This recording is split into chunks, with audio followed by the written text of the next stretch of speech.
President Biden just demanded that President Trump be arrested with what? 14 days left in the election.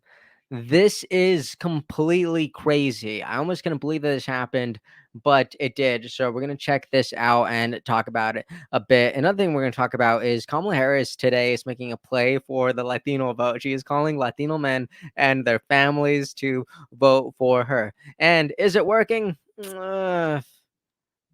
I don't know, because among the Latino voters, she's at 38% and President Trump is at 49%. So we're totally going to look into that. And RFK Jr.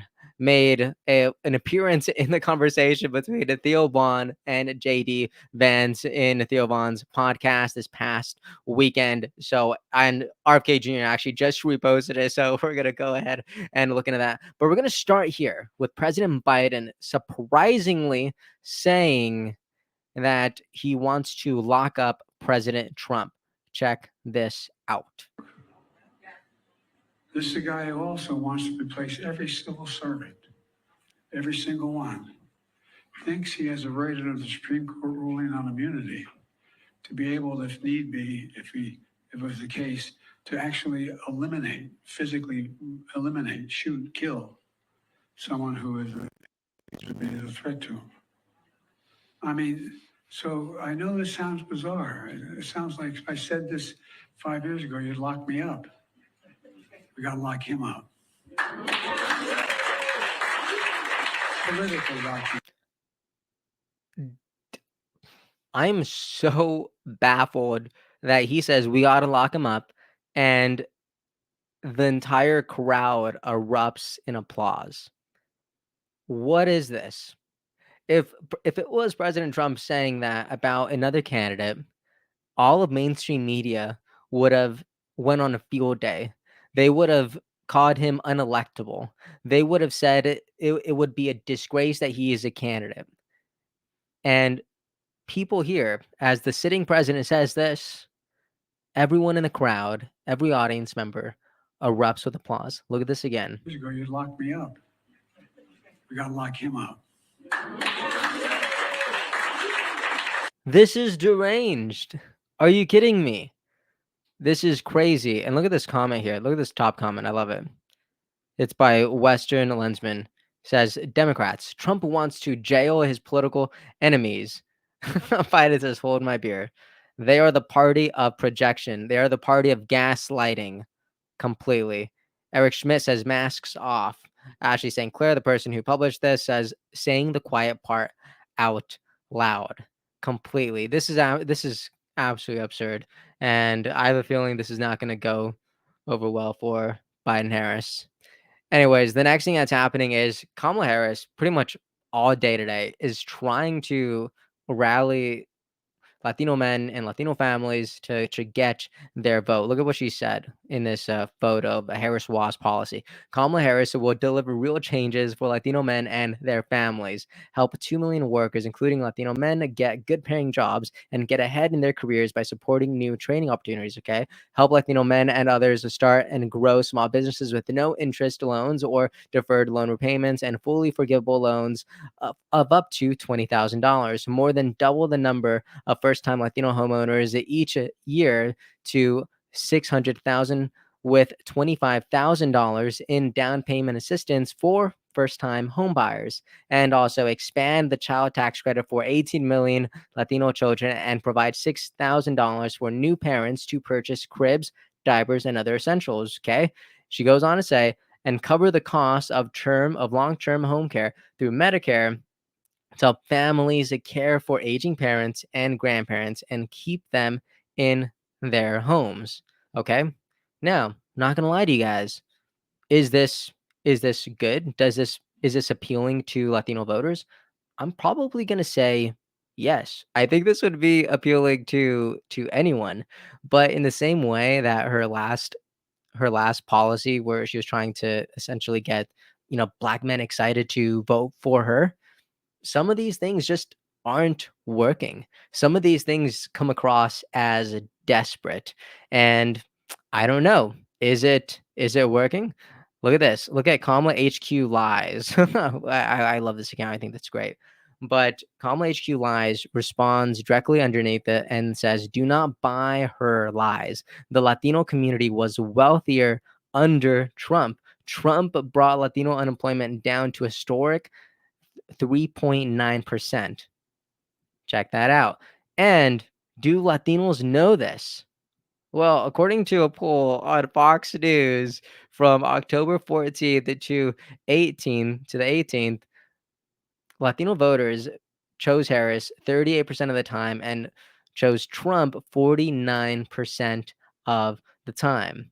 So it's really not that close, but in this race, I don't know. If I was Kamala, maybe I'd want to be scraping these votes too. So let's see. And Kamala Harris also posted this a couple hours ago saying Donald Trump is a serious threat to security and livelihood of Latino men and their families. Together, we can stop him.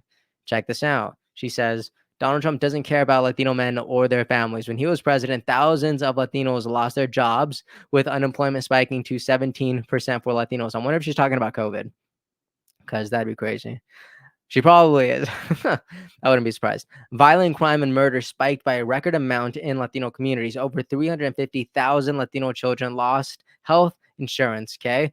Big corporations moved overseas, leaving Latino workers behind. I'd love to look into that. And hate crime, including crimes against Latinos, surged over 1/3 higher. Okay, let's see if this is going over well in the comment sections. Okay, Clown World says, nice try, Kamala. Latinos had the lowest unemployment rate under Trump, and the real threat to families is your party's open border disaster, letting crime and fentanyl pour in. Now, I think what's important here is could both of the could there be, truth across parties here, right?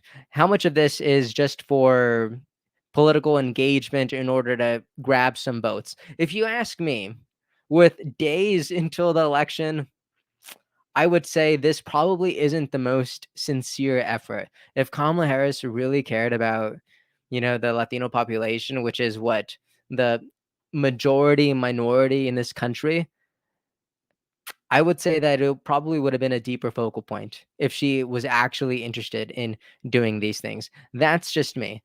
And I don't know if you accept polls as truth or if you only accept the polls that, that reinforce what you already believe, then you might agree or disagree with this poll.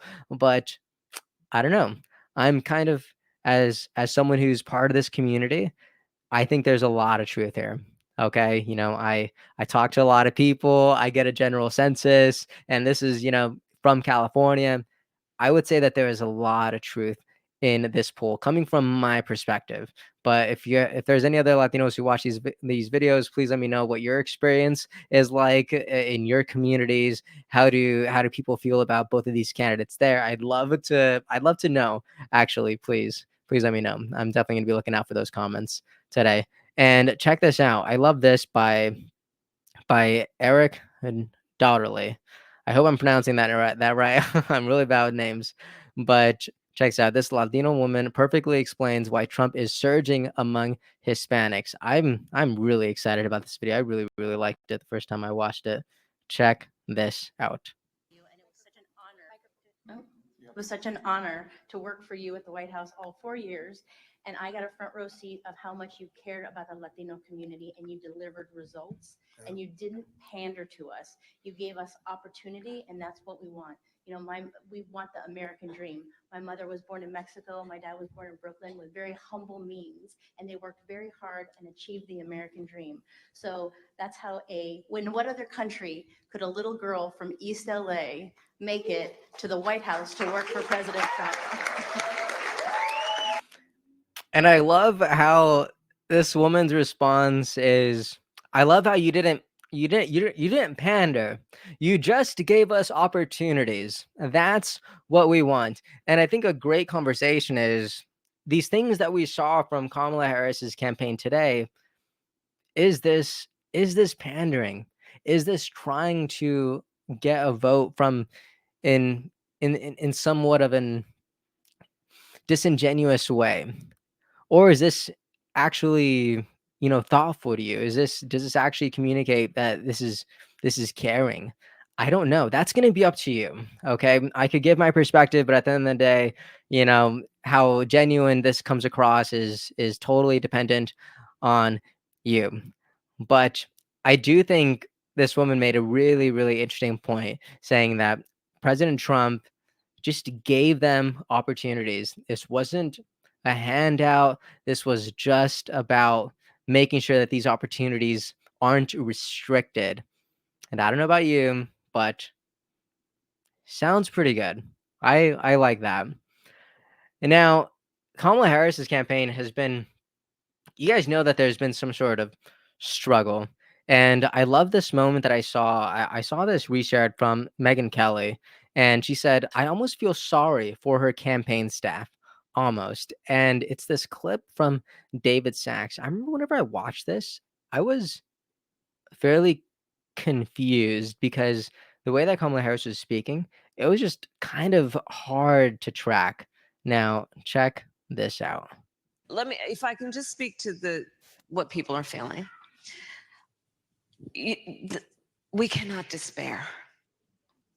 We cannot despair. The nature of a democracy is such that I think there's a duality. On the one hand, there's an incredible strength when our democracy is intact, an incredible strength in what it does to protect the freedoms and rights of its people. Oh, there's great strength in that. And it is very fragile.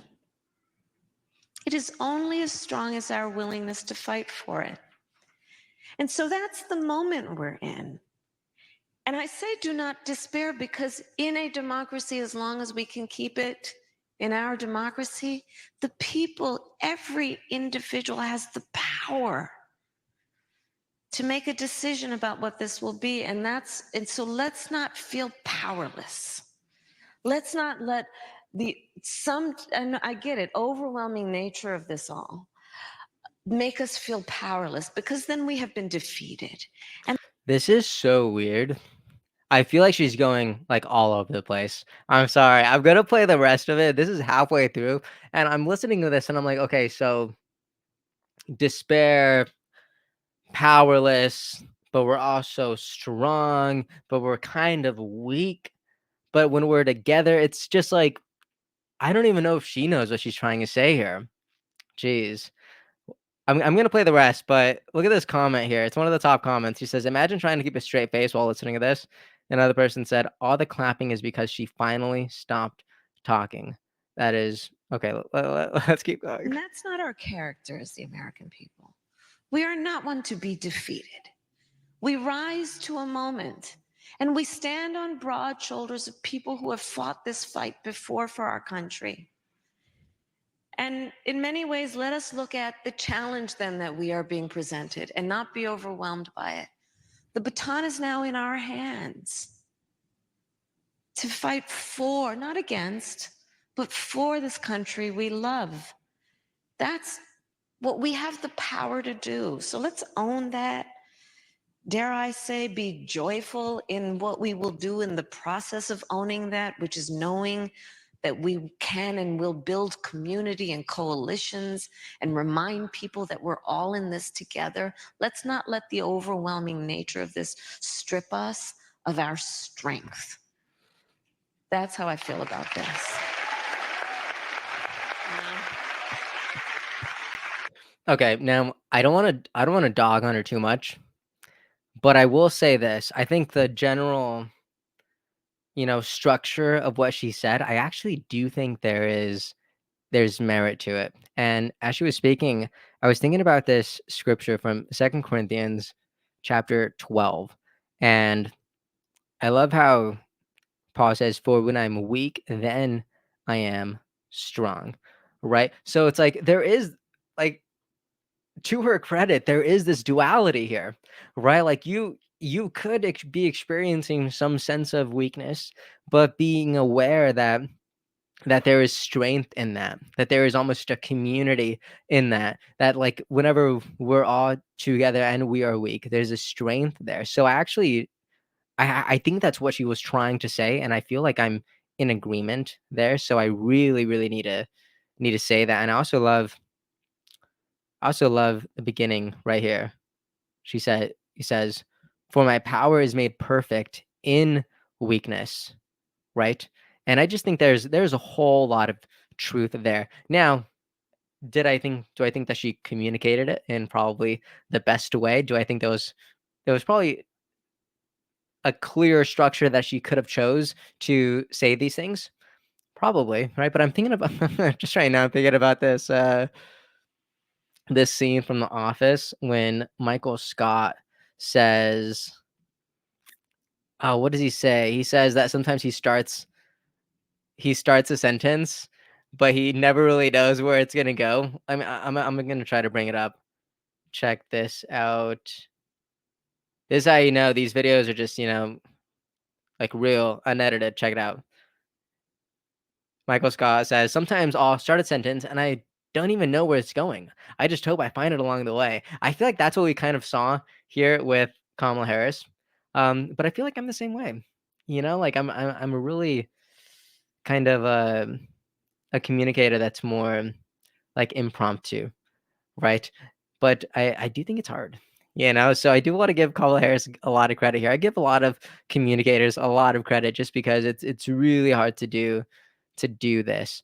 But again, you're running for president, right? Whenever you have these endorsements from Barack Obama and he's on stage and he's communicating with such clarity and commonality and strength, like, come on, you cannot not be compared to him, okay? And I love that. I was gonna bring this up later, but let me share this now because Chris Cuomo actually just the other day says that Kamala Harris is not Barack Obama, right? Because Barack Obama actually had way more going for him, and I thought it was really great. I'm gonna play this for you. Right? Kamala Harris is not a godsend, all right? You people didn't even like her 6 months ago. Now all of a sudden, she's black female Jesus, the way Obama was black Jesus. And let me tell you something. He had a lot more going for him than Kamala Harris does. And not just as firsts go, but his type of campaigning, his type of persuasion, his charisma, okay? He was imbued with things that she is not. And I don't mean that as a criticism. It's just a point of comparison. And her process fucked her also. There's a convenience in it, but it fucked her also. Because there are a lot of misgivings about her. There's an underlying feeling that she didn't get this the right way. She may not have won a primary. She didn't even make it to the first round of primaries when she did run. And that is both fair and unfair at the same time. But look, this idea of don't say anything bad about her because Trump, I don't buy that. I don't buy that. And it's not how you get to a better place. It's a relative assessment. She has negatives. So does he. Does he have more? Yeah. He also has a way more intense following. That's why this race is so tight. Now explain that to me. Unless you want to write off half this country as bigots, how do you explain it being so tight? Maybe you're not as right about everything as you think you are. Maybe you should be a little bit more open to the people that you disagree with. Maybe they're not all racists. I don't know about you, but I love this ending, right? Maybe you're not as right as you think you are. Maybe there's a more to the story, right? Maybe you're drinking too much of the juice on the other side, right? I love that idea.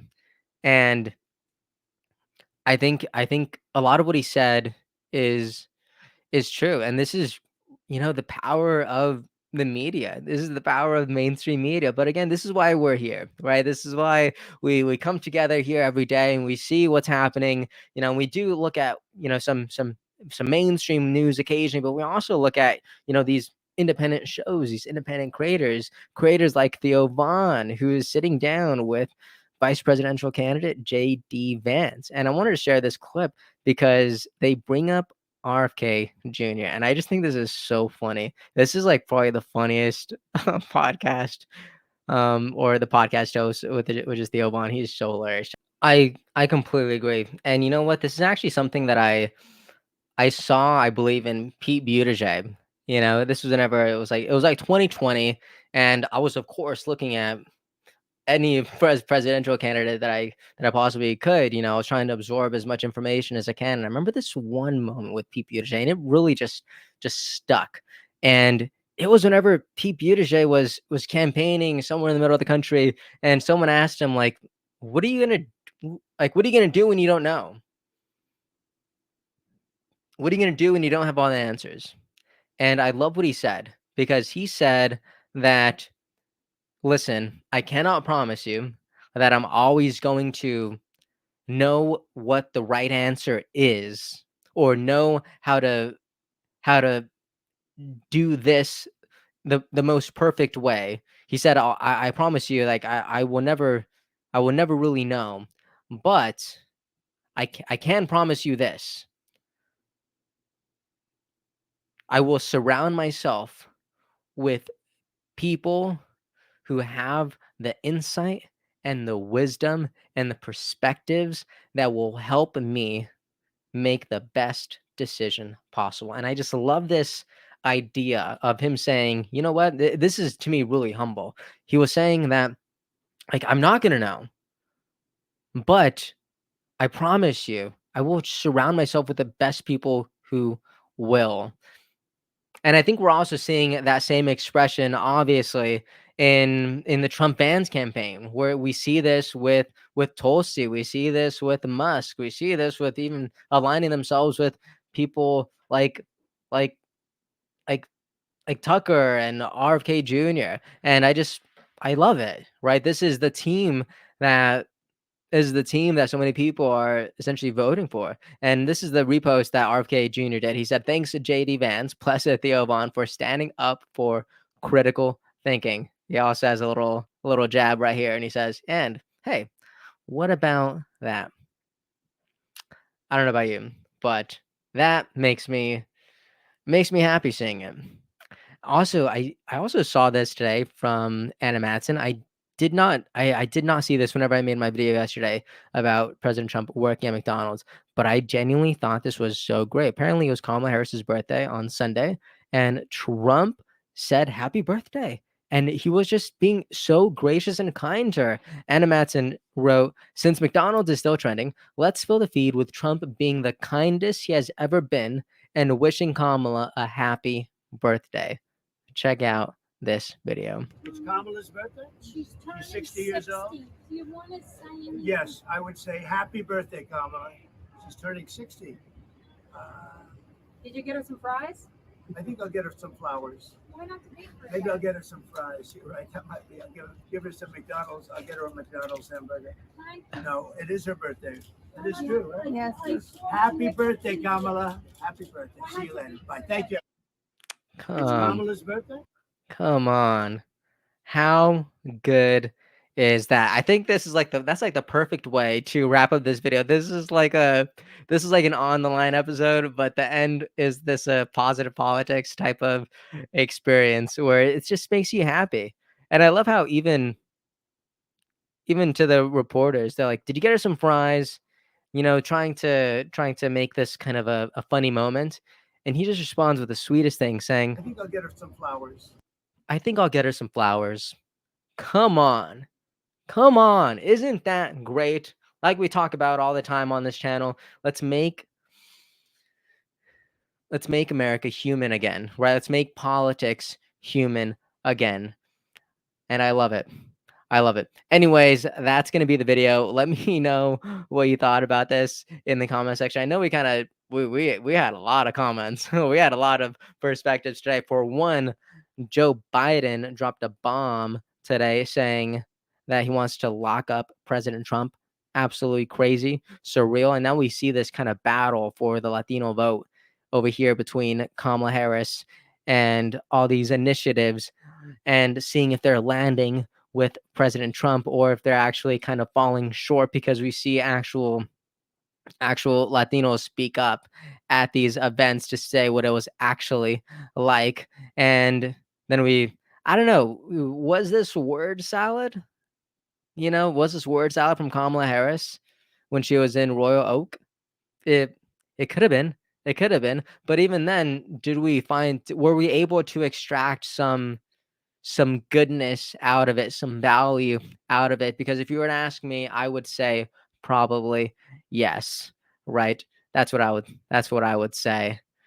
And do you also agree with what Chris Cuomo says here? I don't know. I agree with a lot of things. I don't think I agree with everything. And finally, this great little clip from a JD Vance and Theo Vaughn on Theo Vaughn's podcast. I'm totally going to listen to the whole thing because I thought this little snippet was absolutely great. But let me know what you thought about it. And finally, what you thought about President Trump being so gracious and so human and saying happy birthday to Kamala Harris. And, also happy birthday to you too. Happy birthday, Kamala Harris. I know we're 2 days late, but still, I think the sentiment is the same. Hope you had a great day, and I hope every single person who is watching this video has a great day. Also, if you made it this far, if you're not subscribed already, what are you doing? Come on, hit the subscribe button, turn on your notifications, hit that like button, follow me on Twitter, follow me on X. Let's do this. Okay? Thank you so much for watching, and I'll see you all next time. Hope you have a beautiful day. Hey everyone, thank you so much for watching and listening. I appreciate your time so much, and I really hope you enjoyed this episode. If you'd like to support what we're building here, please like and subscribe. It means a lot and it really helps us out. And if you want to see even more content from me, make sure to follow me on Instagram. I'm going to be sharing a lot more on there. Thank you so much. Have a good day, and I'll see you next time.